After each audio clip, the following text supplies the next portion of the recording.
Hello everyone, welcome to our YouTube channel. আজকে আরেকটি মিসেলেনিয়াসের practice set নিয়ে আমরা এই ভিডিওতে আলোচনা করব। আজকে আমাদের 6 নম্বর মিসেলেনিয়াসের প্র্যাকটিস সেট, যেখানে আমি current affair, static GK, history, geography, Indian constitution, Indian economy সমস্ত পোর্শন থেকেই কোয়েশ্চেন রেখেছি। দেখো, প্রথম আমরা শুরু করেছি আজকে কারেন্ট অ্যাফেয়ার্স দিয়ে।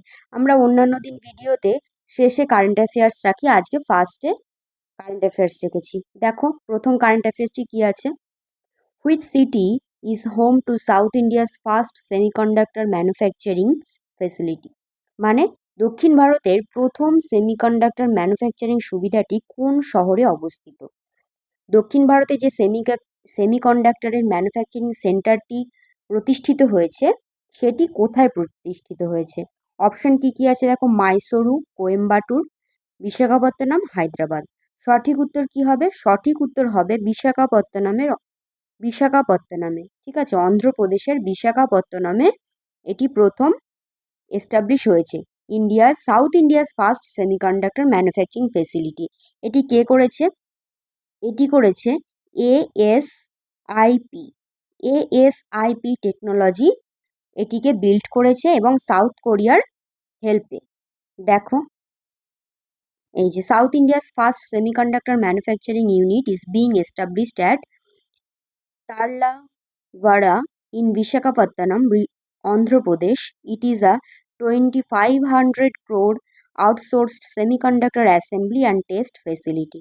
ঠিক আছে, তাহলে সাউথ ইন্ডিয়াস প্রথম সেমিকন্ডাক্টর ম্যানুফ্যাকচারিং ফ্যাসিলিটি কোথায় এস্টাবলিশ হয়েছে? অন্ধ্রপ্রদেশের বিশাখাপত্তনম। সেকেন্ড কারেন্ট অ্যাফেয়ার্স, খুব গুরুত্বপূর্ণ তোমাদের পরীক্ষার জন্য আপকামিং। দেখো, which country will host the 2026 FIH hockey world cup? 2026 সালে যে হকি ওয়ার্ল্ড কাপ হবে, সেটি কোন দেশ আয়োজন করবে? খুব গুরুত্বপূর্ণ একটি প্রশ্ন তোমাদের মিসেলেনিয়াস এক্সামের জন্য। দেখো কি কি আছে অপশনগুলো: India and Sri Lanka, Germany and France, Belgium and Netherlands, Australia and New Zealand. সঠিক উত্তর কি হবে? সঠিক উত্তর হচ্ছে বেলজিয়াম অ্যান্ড নেদারল্যান্ডস, তাই তো? সঠিক উত্তর হচ্ছে বেলজিয়াম অ্যান্ড নেদারল্যান্ডস। এই অগাস্টের 14 থেকে 30 পর্যন্ত তোমার হকি ওয়ার্ল্ড কাপ অনুষ্ঠিত হবে। কোথায়? বেলজিয়াম আর নেদারল্যান্ডসে। Hosting country Belgium and Netherlands.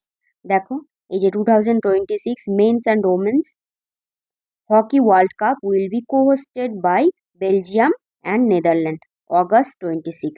ঠিক আছে, দেখো next question. Who won the 60th Jnanpith award? কে 60তম জ্ঞানপীঠ অ্যাওয়ার্ড পুরস্কারটি জিতেছেন? সঠিক উত্তর কি হবে? সঠিক উত্তর হবে তামিলনাড়ুর বিখ্যাত পোয়েট AR ভৈরামুথু। ঠিক আছে, AR ভৈরামুথু, তিনি 60th জ্ঞানপীঠ অ্যাওয়ার্ড পুরস্কারটি অর্জন করেছেন। আশাপূর্ণা দেবী, তিনি প্রথম মহিলা হিসেবে জ্ঞানপীঠ পুরস্কারটি পেয়েছিলেন। ঠিক আছে, এটিও খুব গুরুত্বপূর্ণ। আশাপূর্ণা দেবী প্রথম মহিলা হিসেবে জ্ঞানপীঠ পুরস্কার পেয়েছিলেন। এই যে দেখো, renowned Tamil lyricist and author R. Vairamuthu was conferred the 6th Jnanpith Award for his outstanding contribution to Tamil literature and poetry. ঠিক আছে, খুব গুরুত্বপূর্ণ প্রশ্নটি। তোমরা জানো জ্ঞানপীঠ অ্যাওয়ার্ড থেকে সচরাচর আমরা কোয়েশ্চেন দেখে থাকি। এর পরের কোয়েশ্চেন দেখো, 2024 না 2026 এর ডেটা চলে এসেছে। 2026, what is India's rank on the global hunger index 2026? 24-এ কত ছিল? 24-এ ছিল 105তম। ঠিক আছে, কিন্তু এখন আমরা 26 এর কারেন্ট অ্যাফেয়ার্স হিসেবে পড়বো। 26 এর ডেটা চলে এসেছে, এখন হবে 102, 102। ঠিক আছে, ইন্ডিয়াস র্যাঙ্ক এখন 102 according to 2026 data. Global hunger ইন্ডেক্সে ইন্ডিয়াস র্যাঙ্ক 2026 অনুযায়ী 102। ঠিক আছে, নেক্সট কোয়েশ্চেন দেখো, which Harappan site is known for possessing a dockyard? তো কোন হরপ্পার সভ্যতা কেন্দ্রটি পোতাশ্রয় বা ডকইয়ার্ডের জন্য পরিচিত? ডকইয়ার্ড বা পোতাশ্রয় আছে কোথায় বলো? অপশন কি কি আছে? আলমগীরপুর। আলমগীরপুর কি জানি? আলমগীরপুর হচ্ছে হরপ্পার পূর্বতম সাইট, ইস্টার্ন মোস্ট সাইট। ঠিক আছে, আর এই আলমগীরপুর কোথায় অবস্থিত? ইউপিতে অবস্থিত। ইউপির হিন্ডন নদীর তীরে অবস্থিত, ইউপির হিন্ডন নদীর তীরে অবস্থিত, এবং এটি পূর্বতম, হরপ্পার পূর্বতম সাইট। ঠিক আছে। তারপরে লোথাল, লোথালে ডকইয়ার্ড দেখা যায়, সঠিক উত্তর হচ্ছে লোথাল, লোথালে ডকইয়ার্ড দেখা যায়। লোথাল কোথায় অবস্থিত? লোথাল হচ্ছে গুজরাট, লোথাল হচ্ছে গুজরাটে অবস্থিত। ঠিক আছে, গুজরাটের কোথায়? গুজরাটের ভোগবা নদীর তীরে, গুজরাটের ভোগবা ও সবরমতী নদীর কনফ্লুয়েন্সে তোমার লোথাল অবস্থিত। লোথাল শহরটি, মানে লোথাল যে সাইট, সেই সাইটটি কে আবিষ্কার করেছেন? সাইটটা আবিষ্কার করেছেন S.R. রাও, S.R. রাও, খুব গুরুত্বপূর্ণ। আরেকটি প্রশ্ন আসে, লোথাল পোতাশ্রয়, এই হিসেবে প্রশ্ন তো আসেই, এটি খুবই কমন কোয়েশ্চেন, সমস্ত পরীক্ষাতেই প্রায় দেখা যায়। আরেকটি খুব গুরুত্বপূর্ণ, লোথালে রাইস হাস্ক পাওয়া যায়, রাইস হাস্ক মানে ধানের তুষ, ধানের তুষ পাওয়া যায়, তো সেখান থেকে বোঝা যায় যে হরপ্পা সভ্যতাতে ধানের প্রচলন ছিল। ঠিক আছে। কালীবঙ্গান, কালীবঙ্গান কোথায় অবস্থিত? কালীবঙ্গান অবস্থিত রাজস্থানে, এবং কালীবঙ্গান ব্ল্যাক ব্যাঙ্গলস নামে পরিচিত। হরপ্পা আমরা জানি, হরপ্পা রবি নদীর তীরে পাকিস্তানের পাঞ্জাব প্রভিন্সে অবস্থিত, এবং প্রথম আবিষ্কৃত একটি সাইট দয়ারাম সাহানি আবিষ্কার করেছে কবে বলো? 1921 সালে। ঠিক আছে। দেখো এই যে Lothal in Gujarat possessed the world's earliest known dockyard discovered by S.R. Rao. It served as a major trade port connecting Harappan culture with Mesopotamia. ঠিক আছে, এবং এখানে যে ট্রেড পোর্ট হিসেবে এটি কাজ করতো, কার সঙ্গে কানেক্ট করতো? মেসোপটেমিয়া সভ্যতার সঙ্গে এটি কানেকশন ছিল।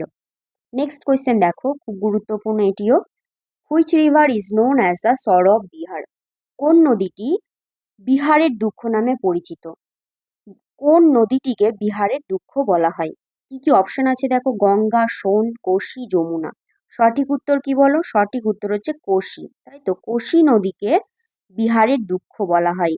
আর এই যে তিনটি অপশন আছে, সোন, যমুনা, কোশি, তিনটি হচ্ছে গঙ্গার উপনদী, এই তিনটি নদী গঙ্গার উপনদী। যমুনা হচ্ছে লংগেস্ট, যমুনা হচ্ছে লংগেস্ট ট্রিবিউটারি। ঠিক আছে।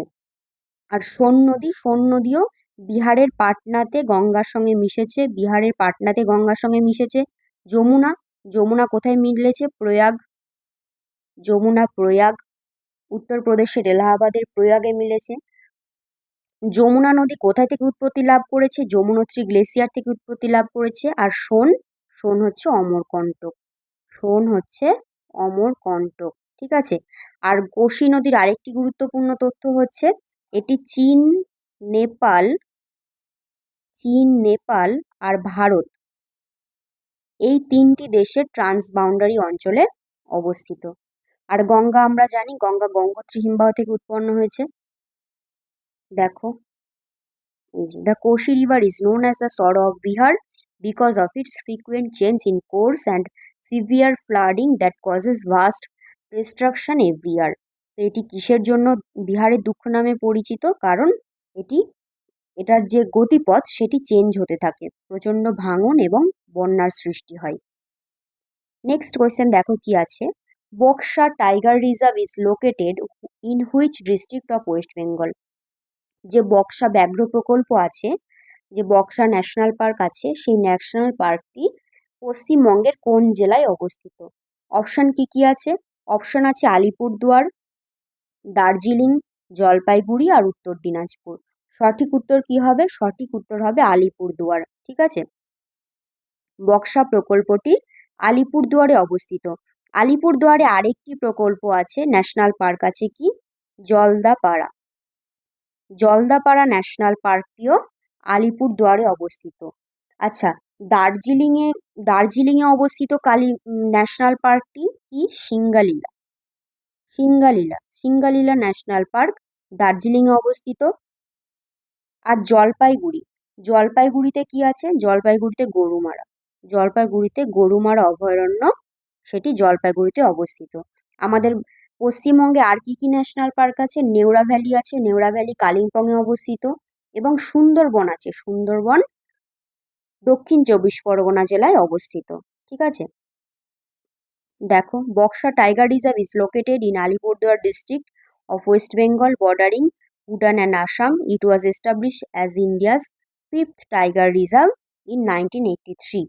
তাহলে এটি একটি টাইগার রিজার্ভ, ব্যাঘ্র প্রকল্প। দেখো নেক্সট কোয়েশ্চেন কি আছে। নেক্সট কোয়েশ্চেন বলছে fundamental rights are ancient in which part of the constitution? মৌলিক অধিকারগুলি সংবিধানের কোন অংশে বর্ণিত রয়েছে? Part 2, part 3, part 4 and part 5। Part 2-তে আছে কি? পার্ট 2-তে আছে সিটিজেনশিপ, তাই তো? পার্ট 2-তে আছে সিটিজেনশিপ। পার্ট 3-তে আছে ফান্ডামেন্টাল রাইট। পার্ট 3-তে আছে ফান্ডামেন্টাল রাইট। আর পার্ট 4-এ কি আছে? পার্ট 4-এ আছে ডিপিএসপি। পার্ট 4-এ আছে ডিপিএসপি, পার্ট 5-এ আছে দ্য ইউনিয়ন। দ্য ইউনিয়ন, ঠিক আছে? মনে রাখবে, খুব ইম্পর্টেন্ট। পার্ট 3-তে আছে ফান্ডামেন্টাল রাইট। আর্টিকেল কত? আর্টিকেল হচ্ছে 12 থেকে 35, ঠিক আছে? খুব গুরুত্বপূর্ণ। আর এটি নেওয়া হয়েছে কোথায় থেকে? এটি নেওয়া হয়েছে ইউএস কনস্টিটিউশন থেকে, ঠিক আছে? এটির আইডিয়া বড় করা হয়েছে ইউএস কনস্টিটিউশন থেকে। দেখো, fundamental rights are guaranteed in part 3, article 12 to 35 of the Indian Constitution, and it is often as the Magna কার্টা of India. এটিকে ভারতের ম্যাগনা কার্টাও বলা হয়। এর পরের প্রশ্ন দেখো, the first battle of Tarain was fought in which ইয়ার? বলছে তরাইনের প্রথম যুদ্ধ কত সালে সংগঠিত হয়? আচ্ছা, তরাইনের যুদ্ধ কাদের মধ্যে হয়? তরাইনের যুদ্ধ হয় মোহাম্মদ ঘুরি আর পৃথ্বীরাজ চৌহান, তাই তো? প্রথম যুদ্ধটি কবে হয়? প্রথম যুদ্ধটি হয় 1191 খ্রিস্টাব্দে। প্রথম যুদ্ধটি হয় 1191 খ্রিস্টাব্দে এবং এই যুদ্ধে পৃথ্বীরাজ চৌহান মোহাম্মদ ঘুরিকে পরাজিত করে। দ্বিতীয় তরাইনের যুদ্ধটি কবে হয়? 1192 খ্রিস্টাব্দে। এই যুদ্ধে মোহাম্মদ ঘুরি পৃথ্বীরাজ চৌহানকে পরাজিত করে, ঠিক আছে? তাহলে তরাইনের প্রথম যুদ্ধ কবে হয়? 1191 খ্রিস্টাব্দে। The first battle of Tarain was fought in 1191 AD between Prithviraj Chauhan and Mohammad Ghori, ঠিক আছে? In which Prithviraj Chauhan emerge victorious. মানে প্রথম তরাইনের যুদ্ধে তাহলে কে জয়লাভ করে? পৃথ্বীরাজ চৌহান, ঠিক আছে? দ্বিতীয় তরাইনের যুদ্ধে কিন্তু পৃথ্বীরাজ চৌহানকে মোহাম্মদ ঘুরি হারিয়ে দেয়। নেক্সট কোয়েশ্চেন দেখো, হু among the following Sikh গুরুস compiled the আদি গ্রন্থ? তো শিখদের যে গ্রন্থ আছে আদি গ্রন্থ, সেটি কোন শিখ গুরু সংকলন করেছিলেন? আমরা জানি শিখদের 10টি শিখ গুরু আছে। তো প্রথম শিখ গুরুকে, তার মধ্যে প্রথম শিখ গুরু হচ্ছে নানক, তাই তো? প্রথম শিখ গুরু হচ্ছে নানক, তিনি শিখ ধর্মের প্রতিষ্ঠাতা। তারপরের শিখ গুরুকে, তারপরের শিখ গুরু হচ্ছে গুরু অঙ্গদ, ঠিক আছে? তারপরের শিখ গুরু হচ্ছে গুরু অঙ্গদ। তারপরের শিখ গুরুকে, তারপরের শিখ গুরু হচ্ছে অমর দাস। তারপরের শিখ গুরু হচ্ছে অমর দাস। ফোর্থ শিখ গুরু হচ্ছে রামদাস। ফোর্থ শিখ গুরু হচ্ছে রামদাস। পঞ্চম শিখ গুরু অর্জুন দেব। পঞ্চম শিখ গুরু হচ্ছে অর্জুন দেব। তারপরে তোমার পঞ্চমের পর সিক্স গুরুকে হরগোবিন্দ। সিক্স গুরু হচ্ছে হরগোবিন্দ, ঠিক আছে? সেভেন্থ গুরু হচ্ছে হররাই। সেভেন্থ গুরু হচ্ছে হররাই। তারপরে তোমার এইটকে হরকিষান। এইট হচ্ছে হরকিষান।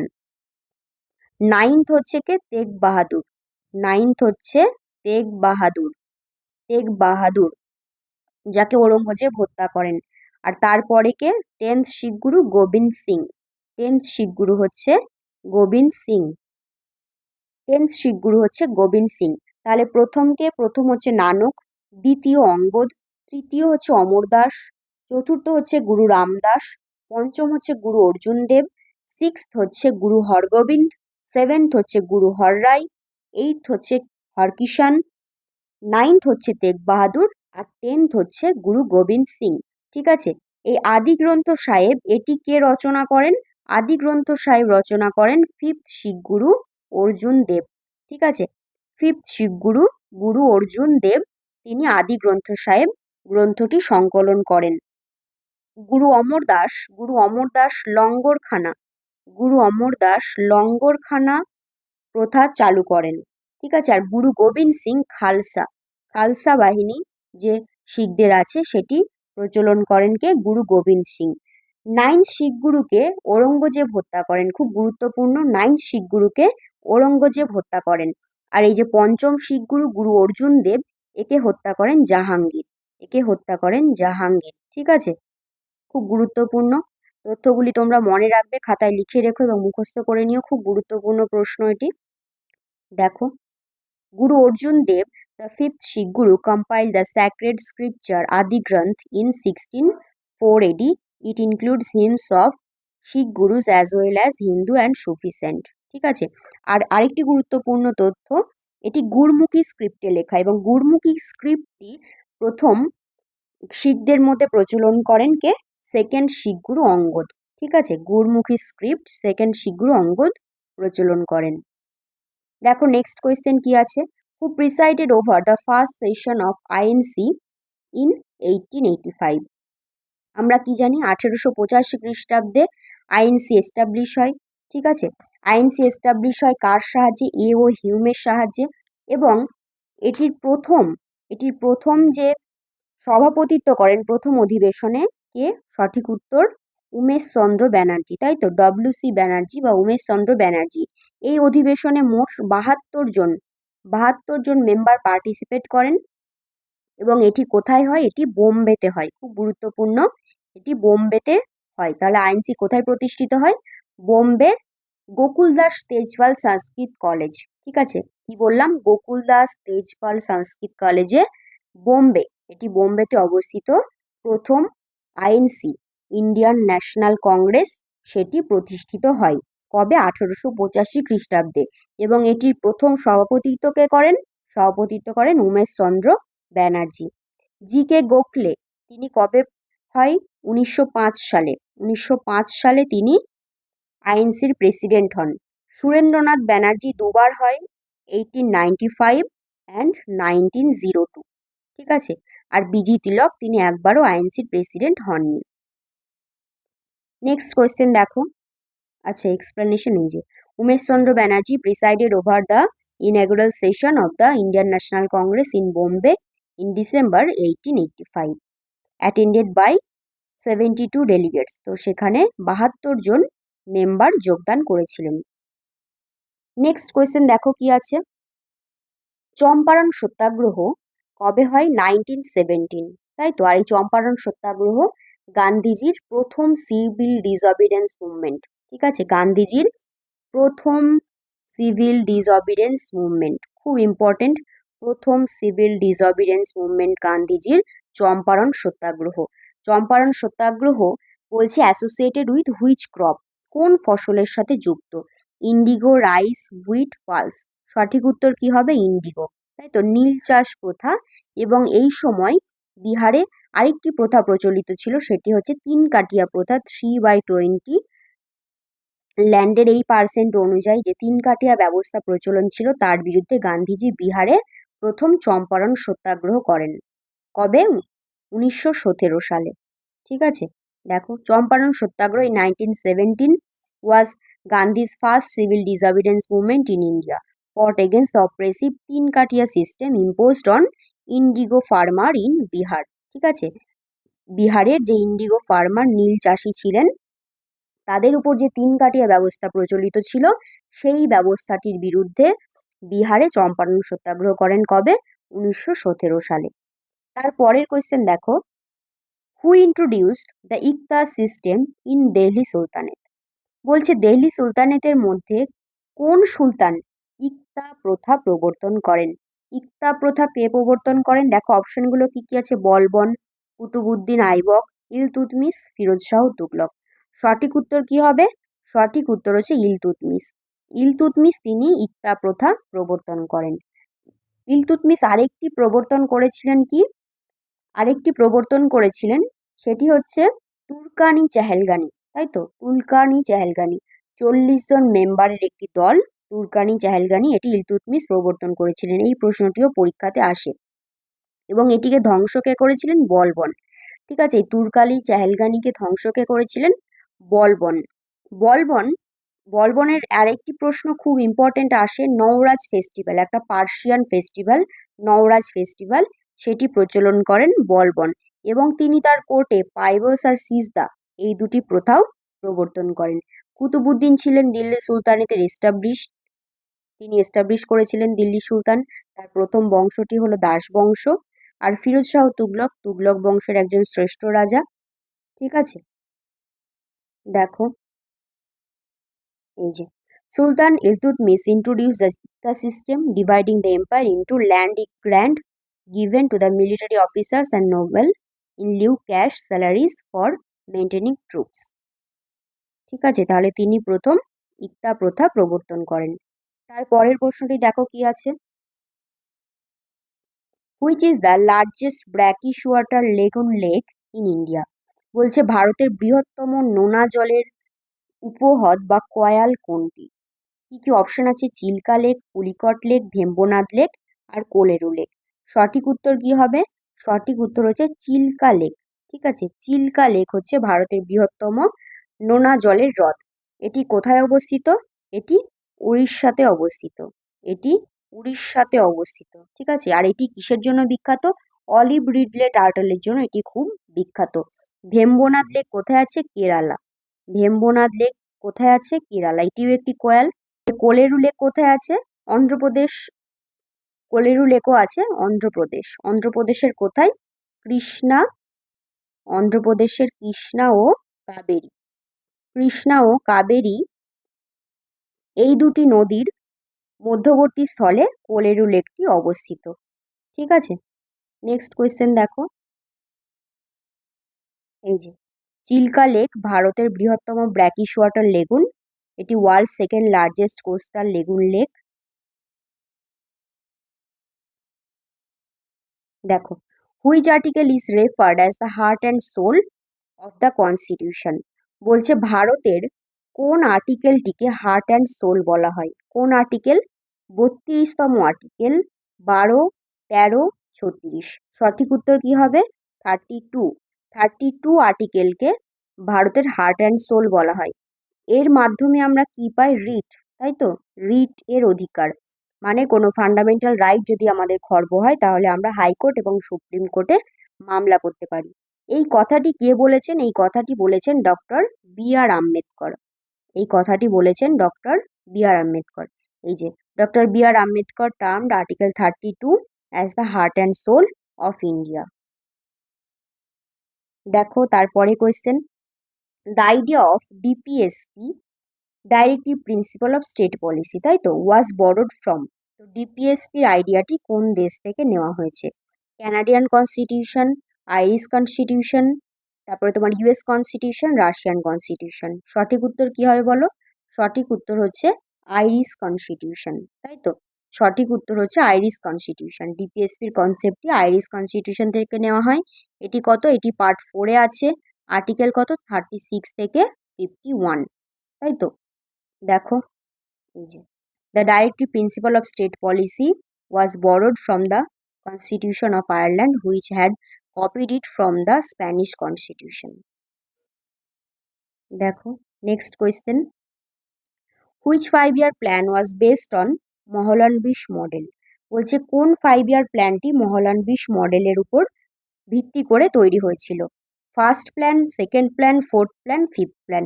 কোন প্ল্যানটি বলো? সেকেন্ড প্ল্যান, তাই তো। সেকেন্ড প্ল্যান কবে? 1956 থেকে 61। ফার্স্ট 5-year প্ল্যান কবে? ফার্স্ট 5-year প্ল্যান হয় 1951 থেকে 56। এটিকে কি বলা হয়? এটিকে হ্যারড ডোমার প্ল্যান বলা হয়। এটিকে হ্যারড ডোমার প্ল্যান বলা হয়। হ্যারড ডোমার প্ল্যান বলা হয়।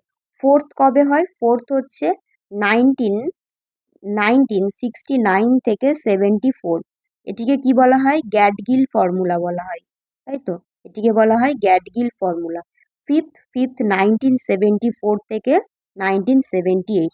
গরিবি হটাও, এই যে কনসেপ্টটি নেওয়া হয়েছিল ফিফথ প্ল্যানে। দেখো এই যে the second 5-year plan was based on Mahalanobis model developed by statistician Prasanta Chandra Mahalanobis. It focused on rapid industrialization and heavy basic industries. তাহলে এটি ফোকাস কিসে করা হয়েছিল? র্যাপিড ইন্ডাস্ট্রিয়ালাইজেশন এবং হেভি ইন্ডাস্ট্রির উপরে। নেক্সট কোয়েশ্চেন দেখো। Which institution regulates monetary policy in India? SEBI, ministry of finance, RBI না নীতি আয়োগ? সঠিক উত্তর কি হবে? সঠিক উত্তর হচ্ছে monetary policy. Monetary policy reserve bank, reserve bank নিয়ন্ত্রণ করে, তাই তো। রিজার্ভ ব্যাংক কবে প্রতিষ্ঠিত হয়? 1935 সালের 1 এপ্রিল। কোথায়? কলকাতাতে। 1935, 1935 এটি এস্টাবলিশ হয় কলকাতাতে। আর এই কলকাতা থেকে হেডকোয়ার্টার ট্রান্সফার হয় কবে? মুম্বাইতে 1937-এ। ঠিক আছে, 1937-এ মুম্বাইতে হেডকোয়ার্টার ট্রান্সফার হয় এবং 1949-এ এটি ন্যাশনালাইজড হয়। খুব ইম্পর্টেন্ট, এই 3টে সালই খুবই গুরুত্বপূর্ণ, পরীক্ষায় আসে। আরবিআই প্রথম প্রথম যে গভর্নর, তিনি কে ছিলেন? অসবর্ন। তিনি কে ছিলেন? Osborne Smith. ঠিক আছে, অসবর্ন স্মিথ ছিলেন প্রথম গভর্নর। আচ্ছা, প্রথম ভারতীয় গভর্নর হচ্ছে সিডি দেশমুখ। সিডি দেশমুখ খুব গুরুত্বপূর্ণ, সিডি দেশমুখ। তারপরে তোমার এখন বর্তমানে আরবিআইয়ের গভর্নরকে সঞ্জয় মালহোত্রা। ঠিক আছে। সেবি এস্টাবলিশ হয় কবে বলো? 1988। তারপরে নীতি আয়োগ আছে এখানে, নীতি আয়োগ এস্টাবলিশ হয় কবে? 2015। দেখো এই যে RBI, Reserve Bank of India, regulates India's monetary policy through its monetary policy committee using tools কি কি? Repo rate, reverse repo rate, CRR and SLR। ঠিক আছে, এগুলো monetary policy tool. Repo rate, reverse repo rate, CRR, cash reserve ratio আর SLR। দেখো next question, EXIM bank was established in which year? তো EXIM bank, যেটা export import bank, সেটি কবে প্রতিষ্ঠিত হয়? এক্সিম ব্যাংক প্রতিষ্ঠিত হয় 1982। 1982, অপশন হচ্ছে না এ 1982-তে। কোথায়? মুম্বাই। এর হেডকোয়ার্টার হচ্ছে মুম্বাই। ঠিক আছে, এটি ভারতের এক্সপোর্ট ইম্পোর্ট ফরেন ট্রেড যেটা, সেটি মেনটেন করে। দেখো, export import bank was establish 1 January 1982 under export import bank of India act 1981। ঠিক আছে, ইন্টারন্যাশনাল ট্রেড রেগুলেট করে। নেক্সট কোয়েশ্চেন দেখো কি আছে, which hormone regulate blood sugar level in human body? তো কোন হরমোন আমাদের মানব শরীরে শর্করার মাত্রাকে নিয়ন্ত্রণ করে? অপশন কি কি আছে দেখো, glucagon, insulin, growth hormone, adrenaline. তো সঠিক উত্তর কি হবে? সঠিক উত্তর হচ্ছে ইনসুলিন। ইনসুলিন আমাদের শরীরের রক্তের যে গ্লুকোজ বা শর্করা, সেটিকে গ্লাইকোজেন রূপে সঞ্চিত করে এবং রক্তে গ্লুকোজের মাত্রাটিকে নিয়ন্ত্রণ করে। আর গ্লুকাগন কি করে? গ্লুকাগন ঠিক তার উল্টো কাজ করে। গ্লুকাগন আমাদের শরীরে যে গ্লাইকোজেন রূপে যে স্টোর থাকে, সেটিকে শর্করাতে কনভার্ট করে। ঠিক আছে, আর অ্যাড্রিনালিন হরমোনকে কি বলা হয়? আপাতকালীন হরমোন বা এমার্জেন্সি হরমোন। দেখো এই যে insulin secreted by beta cell of islets of Langerhans in pancreas. মানে প্যানক্রিয়াস মানে কি? অগ্নাশয়ের আইলেটস অফ ল্যাঙ্গারহ্যান্স কোষের বিটা সেল থেকে এটি সিক্রেট হয়। Regulate blood sugar level in human body. Next question দেখো, which protocol is associated with reducing ozone layer depleting substance? তো ওজোন লেয়ার ডিপ্লেটিং সাবস্ট্যান্স এইটি কোন প্রোটোকলের মাধ্যমে গৃহীত হয়েছিল? অপশন কি কি আছে দেখো, Montreal protocol, Kyoto protocol, Basel protocol আর নান অফ দ্য অ্যাবাভ। তাহলে সঠিক উত্তর কি হবে? সঠিক উত্তর হচ্ছে মন্ট্রিল প্রোটোকল। ঠিক আছে, মন্ট্রিল প্রোটোকলের মাধ্যমে ওজোন লেয়ার ডিপ্লেটিং যে সাবস্ট্যান্সগুলো আছে, সেগুলি নিয়ন্ত্রণের কথা বলা হয়। কিয়োটো প্রোটোকলের মাধ্যমে গ্রিন হাউস যে গ্যাসগুলি, সেগুলি নিয়ন্ত্রণের কথা বলা হয়। আর বেসেল লম তোমরা জানো, এটা ব্যাংকিংয়ের সঙ্গে যুক্ত। ঠিক আছে, তাহলে ওজোন লেয়ার ডিপ্লেটিং সাবস্ট্যান্স নিয়ন্ত্রণের জন্য কি করা হয়? Montreal protocol. এই যে the Montreal protocol signed in 1987 is an international treaty designated as protect to ozone layer by phasing out production of ozone depleting substance। ঠিক আছে, লাইক সিএফসির মধ্যে যে ক্লোরিন থাকে, সেই ক্লোরিনটি মেনলি ওজোনকে O3 ওজনের সংকেত, তো ওটাকে অক্সিজেন অ্যান্ড ও যে পরমাণু, সেটিতে ভেঙে দেয়। তো সেই জন্য ওজোন লেয়ার ধ্বংস হয়ে যায়। দেখো তারপরে question, world environment day is celebrated which year? তো বিশ্ব পরিবেশ দিবস এটি কোন বছরের কোন দিন পালিত হয়? অপশন কি কি আছে, 22শে ফেব্রুয়ারি, 5th March, 5th June, 5th July. তাহলে সঠিক উত্তর কী হবে বলো? সঠিক উত্তর হচ্ছে 5th জুন। 5th জুনে বিশ্ব পরিবেশ দিবস পালিত হয়। 5th June world environment day হিসেবে পালিত হয়। এই যে world environment day is observed globally on 5th June everywhere. দেখো নেক্সট কোয়েশ্চেন কি আছে? Central glass and ceramic research institution is located at. তো central glass and ceramic research institute এটি কোথায় অবস্থিত? অপশন কি কি আছে? পুনে, চেন্নাই, চণ্ডীগড়, কলকাতা। সঠিক উত্তর কি হবে বলো?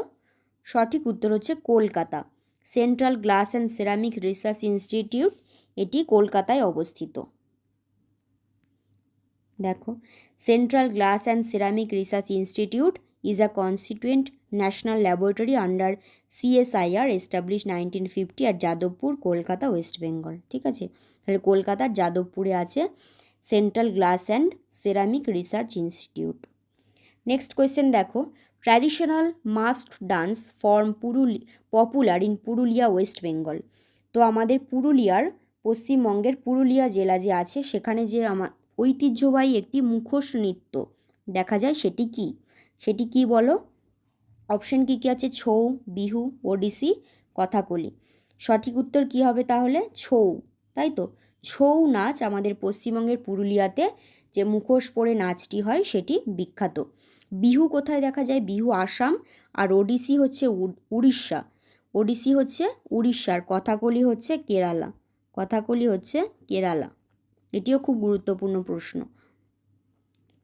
নেক্সট দেখো কি কোয়েশ্চেন আছে? এই যে Purulia Chhau is a semi-classical Indian dance with material and folk traditions famous for its elaborate, colorful mask portraying mythological themes from Ramayana and Mahabharata inscribed UNESCO Intangible Cultural Heritage List। তাহলে ছৌ নাচ UNESCO intangible cultural heritage লিস্টে অন্তর্ভুক্ত হয়েছে। Next question কি আছে? Who wrote the book Hind Swaraj. Hind Swaraj বইটি কে লিখেছেন? হিন্দ স্বরাজ বইটি লিখেছেন, অপশান কী কী আছে দেখো, বিজি তিলক, সুভাষচন্দ্র বোস, মহাত্মা গান্ধী, জওহরলাল নেহরু। সঠিক উত্তর কি হবে? সঠিক উত্তর হচ্ছে মহাত্মা গান্ধী, তাই তো। হিন্দ স্বরাজ বইটি লিখেছেন মহাত্মা গান্ধী। মহাত্মা গান্ধীর আরেকটি বিখ্যাত বই কি আছে? The story of my experiment with truth. The story of my experiment with truth. The story of my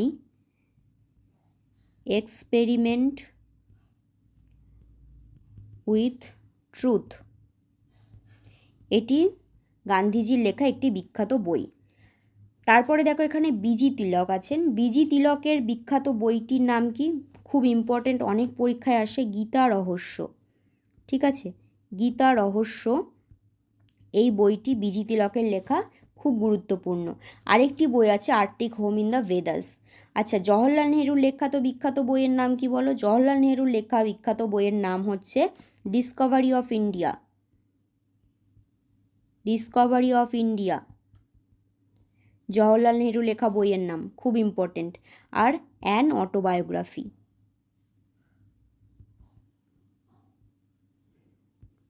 ঠিক আছে, এই দুটো বই নেহরুর লেখা, খুব বিখ্যাত। আর সুভাষচন্দ্র বোসের লেখা বিখ্যাত বইয়ের নাম কি? সুভাষচন্দ্র বোসের লেখা বিখ্যাত বই হচ্ছে ইন্ডিয়ান পিলগ্রিম। ইন্ডিয়ান পিলগ্রিম আর ইন্ডিয়ান স্ট্রাগল। এই দুটি বই সুভাষচন্দ্র বোসের লেখা, খুবই গুরুত্বপূর্ণ দুটি বই, অনেক পরীক্ষাতে দেখা যায়। আশা করছি তোমাদের ক্লাসটি ভালো লেগেছে এবং তোমরা বুঝতে পেরেছ। তোমরা দেখো প্রত্যেকটি প্রশ্নই খুবই গুরুত্বপূর্ণ, যে কারেন্ট অ্যাফেয়ার্সগুলি আছে সেগুলিও খুব গুরুত্বপূর্ণ, এবং জেনারেল স্টাডিজের যে কোয়েশ্চেনগুলি আছে সেগুলিও খুবই গুরুত্বপূর্ণ। তোমাদের মিসেলেনিয়াস পরীক্ষাতে খুব হেল্প হবে আশা করছি, এবং আমি যে ইনফরমেশনগুলো বলেছি সেগুলিও খুব গুরুত্বপূর্ণ, তোমরা মনে রেখো। Thank you so much for watching.